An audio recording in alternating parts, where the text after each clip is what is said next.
With that, please help me welcome Andrew Knudtsen to the stage.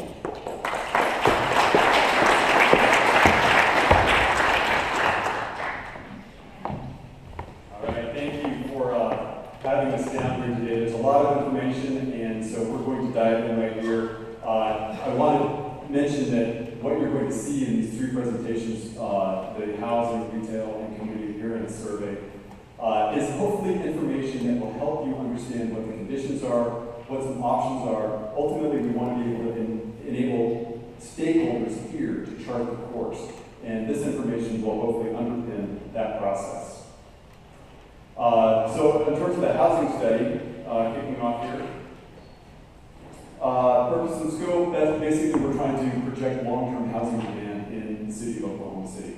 We'll also identify product type, location, and community as part of that demand. The information is coming from a survey that we conducted. We fielded 20,000 pieces of survey material as well as an online portal.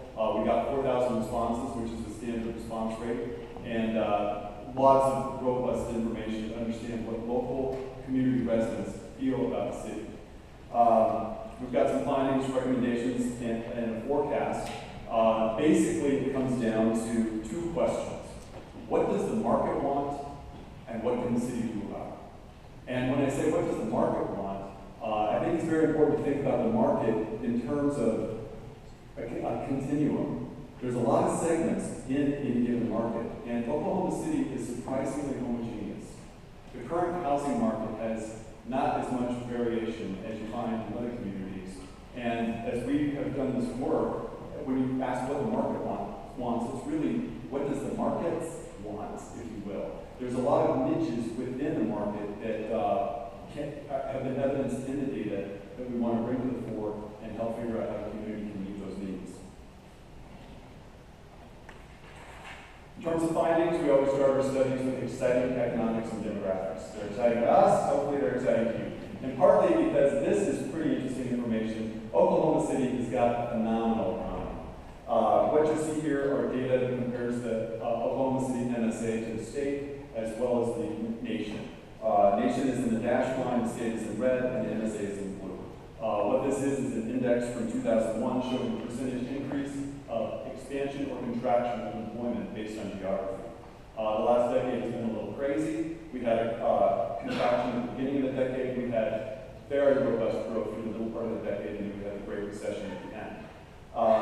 The surprising story here and exciting story is just how well the MSA is doing. The blue line at the far right side of the screen shows that the MSA is fully recovered and is doing very well, particularly relative to the nation.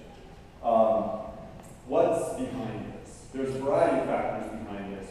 One of them, and you are the envy of so many communities where we do work, is talent attraction. That is the holy grail, if you will, of so many different communities in terms of attracting the best and the brightest and the youngest often to come to their communities and expand the quality of the labor pool that then ultimately attracts employers. Talent attraction, specifically what we're talking about most of the time are Gen Y employees. You can see the demographic cohorts along this slide. On the far right, we've got the oldest generation prior to 1944 and prior to 1945. The 24.8% is the baby boomers. The middle part of the slide is Gen X. The left part of the slide, 29.7, is Gen Y. And Gen Y is critical in terms of any community's long-term ability to participate in the international work marketplace. Some specific details on Gen Y. Nationally, over the last decade, Gen Y has grown 20%. In the state, that number is up to 27. And in MSA, that's up to 37. So you're attracting Gen Y, and that's a terrific thing. One of the reasons why we study economics at the beginning of any study we do is that we like to link the findings back to the economic conditions that are relevant to your community. Specifically, we think Oklahoma City should think of the housing inventory as a tool for economic development. Along those lines, in the survey that we did specifically related to housing, we feel that question. Hopefully someone here in the room was one of the 4,000 people that sent back their surveys. And you will remember that there was an insert that was color that showed these 6 images. And hopefully this is big enough on the screen so you can see it. The upper left is a high-rise residential tower. Middle left is a mid-rise mixed use with retail on the first floor. The lower left is a 3-story stacked flat condominium building. Upper right, duplex. Middle right, single-family home. And lower right, single-family home on a small lot with a detached garage that's not present in the front of the home. These are the surveys. Lots of different opinions. At the end of the day, the results come back like a staircase. When you segment the data by age cohort, the younger ages are embracing mixed use, walkability, small lots, greater density, and older cohorts are preferring more conventional product. At the end of the day, what this is telling us is that the inventory needs to be more diverse, and there needs to be greater market segmentation, greater attention paid to the emerging cohorts and what their preferences are. Particularly, linking back to the whole economic development theme. I don't want to beat that dead horse, but that is, at the end of the day, pretty important. Moving on to a different theme is the whole notion of migration. What we did at the beginning of the study was to identify 13 areas around the community. This has also included more in Norman, obviously outside the community, but nonetheless we did surveys outside Oklahoma City to understand what the preferences were there relative to Oklahoma City residents. What's going on generally is what the arrows show. The historic migration patterns are something that really should keep everyone awake at night. To think that Oklahoma City's success will continue as is because the community is successful in general is a fallacy. To sit back and do nothing, the current residents with mobility and means will be migrating out to other communities. Unless there's intervention on the part of Oklahoma City, the community is going to have a significantly different demographic makeup and density and just population in the future. So, and this goes across all cohorts. However, the mobility of the younger cohort is greater, and they are 1.5 times more likely than other cohorts to move outside the city. What makes the alternatives compelling? People are moving for a reason, and we wanted to get into this in the information, and so we looked at trade-offs. And one of the standard questions that we ask is, when you're considering where you want to live, how important is the size of the house relative to the neighborhood that it's located in? Overwhelmingly, you can see the green bar at the top of the chart, 78% believe that it's the neighborhood that's the most important. And this is standard with other communities where we've done similar survey research. The quality of the neighborhood drives the decision. As part of that, it's important to think about what are the components within the neighborhood. Like we just heard from Andrew, the previous speaker, parks are an important part. Housing product type is important. Presence of retail, schools, walkability, all these different things are elements that make up the quality of the neighborhood and ultimately affect the decision. Speaking about walkability, this is something that is pretty hot around the country. Lots of people talking about it, lots of realtors talking about it in terms of how they make the product. There's a walk score that's starting to get real commonly used. Some MLS systems actually put the walk score directly in the MLS listing. So what's going on with walkability here in Oklahoma City? Overall, up in the green bar, 58% of the community prefers drivable neighborhoods and 23% prefer walkable neighborhoods. I think this is interesting for a couple of reasons. One is that the market as a whole is going to continue to want drivable neighborhoods that are predominantly single-family homes. That is true everywhere throughout the western part of the country. Single-family homes actually in the last few years have regained their popularity, and there's more single-family being built. That's going to continue. The question is, can walkability be introduced for the households that prefer that and need that to find the homes they're looking for? And then obviously the really big story in this slide is the difference between boomers and those born before 1945. There you can see on the screen 16 to 19% prefer walkability. Compare that to Gen Y. Almost double what those numbers are. Gen Y is looking for something different, and can they find it when they're looking for housing here in the Oklahoma City? Again, along the whole story of trade-offs, what's important to people as they look for housing. Here you can see the top ranked preferences, and very top of the list, sense of safety and security. We live in an ever-changing world, and I think this is increasing in the importance for everyone. Gotta have safety and security. Number 2, sense of privacy. Number 3, curb appeal and construction quality. 4, short commute to work. 5, well-designed sidewalks and bike paths. 6, which is 42%, we should actually highlight this just because it's worse the same as 5. Close proximity to schools, shops, and entertainment. These are the factors that people list when they are talking about what they want to find in their next house, in their next neighborhood, or the attributes around their home and neighborhood. In terms of where people that are leaving versus staying, here's the contrast in terms of those two different perspectives. This, I think, is a very interesting slide. Schools came up quite a bit, particularly in our stakeholder interviews when we got out to the community and started talking to people. This slide, what we did is that we asked people, if schools were not an issue, where would you live? 3.6 of the population that would otherwise be in Edmond would choose to live somewhere else. That's why it's negative 3.6. The central area, neighborhood number 6 in our study, would gain 3.5% of people looking to move. And these are small percentages, but they represent a substantial number of households when you think about the scale of the entire region. Similarly, downtown, at the very bottom, 2.1% increase. So you can see that if you can isolate these variables and test for demand relative by variable, you can see that people's decisions would be much different if there were alternative decisions in terms of schools. Willingness to pay. This is another one we looked at. We asked, let me just describe what's going on in the slide. There were 4 things that we asked about. The blue diamond is cutting commute time in half. Blue circle, ability to walk to shops.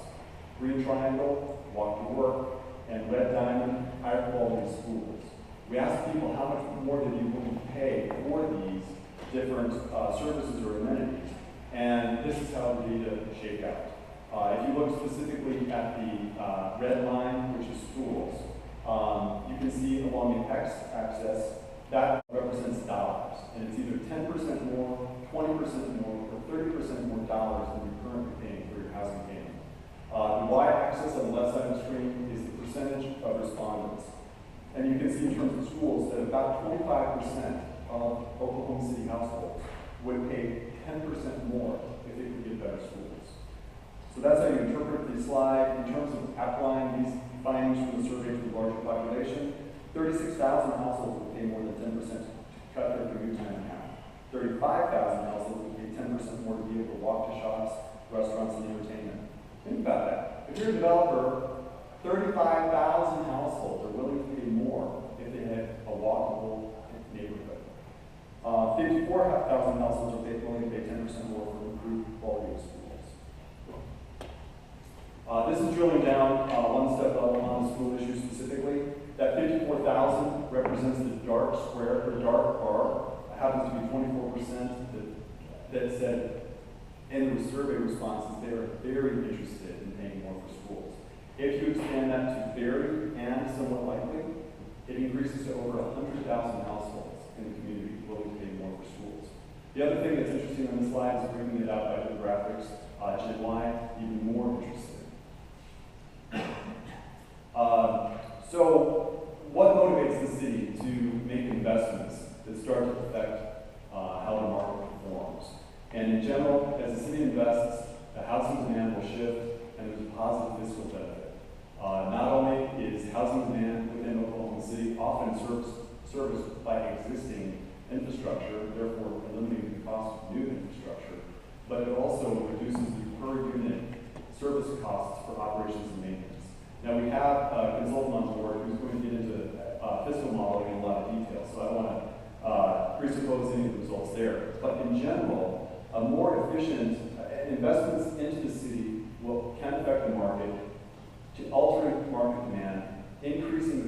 performance, not the least of which is revenues.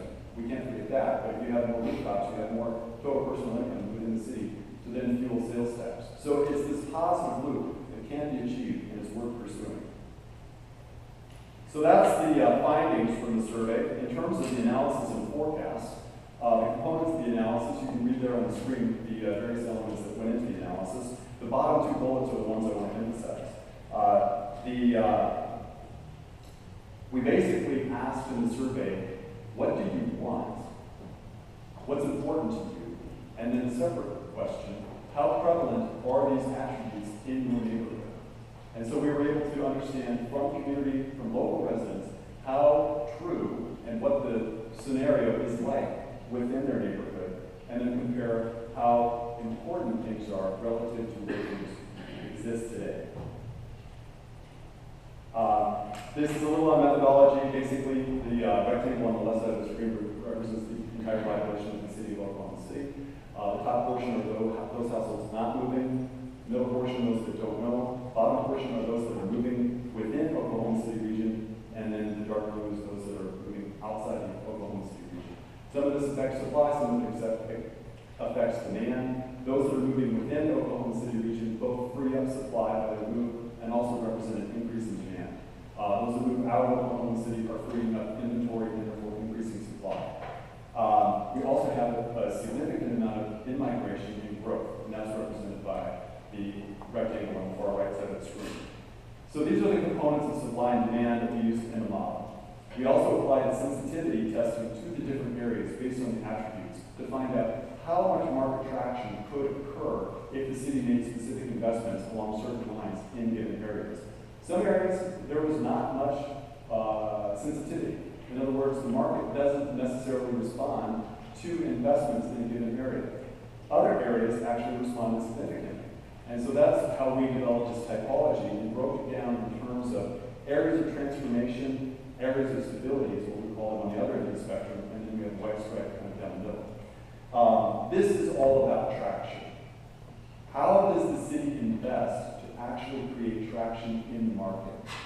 What kinds of things can it do, and where should it make these actions? And there in the gold triangle, we have Central, number 6, Southeast Urban, number 10, and Northeast Urban, number 7.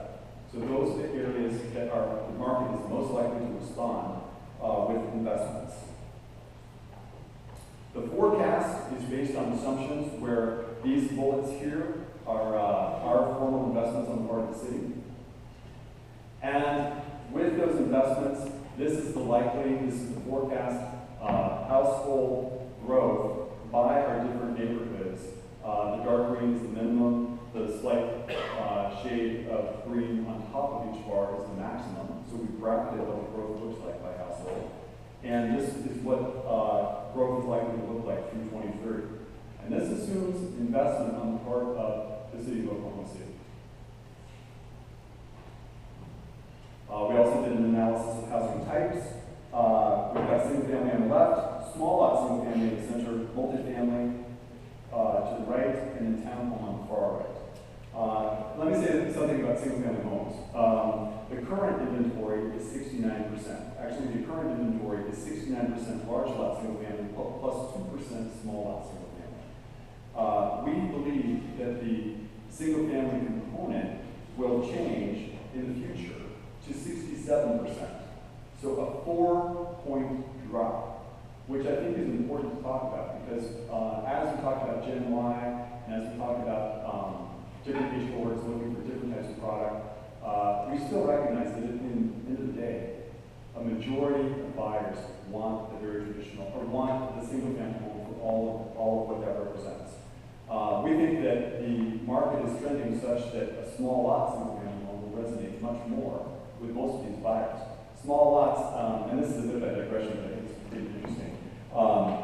As Americans, we're preoccupied with accomplishments, right? I mean, we write lists, we check off lists, we're like always moving, always doing, always measuring our movement forward.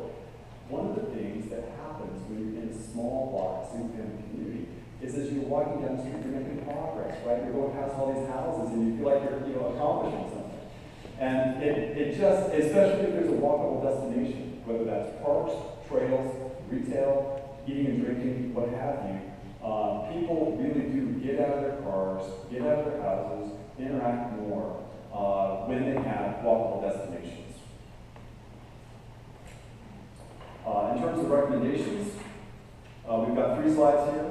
In terms of land use and locational decisions, we think that there's an opportunity to identify 3 to 5 corridors of district for redevelopment. And this could be significant.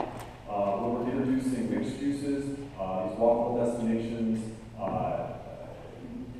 embedded retail within the area, so it creates a sense of character and a sense of place. We think that this could be done with land use policy and could be transformational.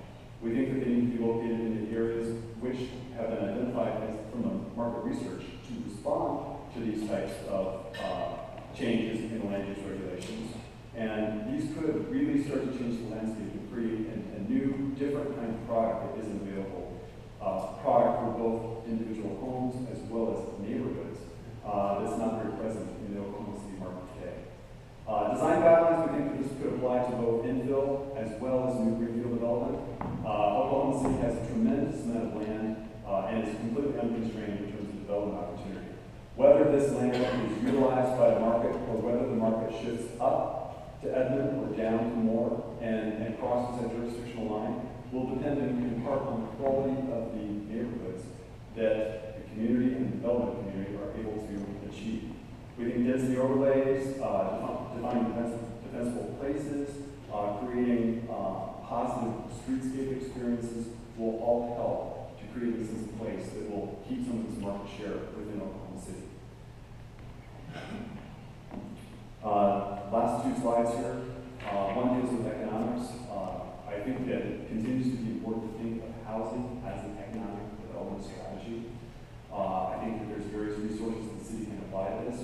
One would be land inventory. What can it provide and bring to the table for innovative concepts? Certainly capital investments is a big opportunity. And Oklahoma City is on the map nationally because of its incredibly progressive and successful MAPS program. It's amazing how many people know about MAPS across the nation. It's also, I think, amazing how much civic pride there is around MAPS. When I'm in town, I like to walk around downtown. I usually take a cab from the airport in. I'm telling you, every cab driver in the city is proud of MAPS. And it permeates the whole community in terms of the program and what it's been able to achieve. So there's resources, and hopefully there will be investment in these neighborhoods along with land use policy to create some transformational areas. Finally, the last slide that I have is capital investment in services. Certainly a specific focus on sidewalks, walkability, bike paths, trails, parks, open space, very similar to what Andrew was saying in the previous presentation. Also services, and this is a little bit more complicated, but transit is important, school location equality, big issue, complex solutions, and then finally, increased sense of safety through greater provision of public safety. So these would be the recommendations and direction we would hope the city to take. Thank you, Andrew. Very interesting.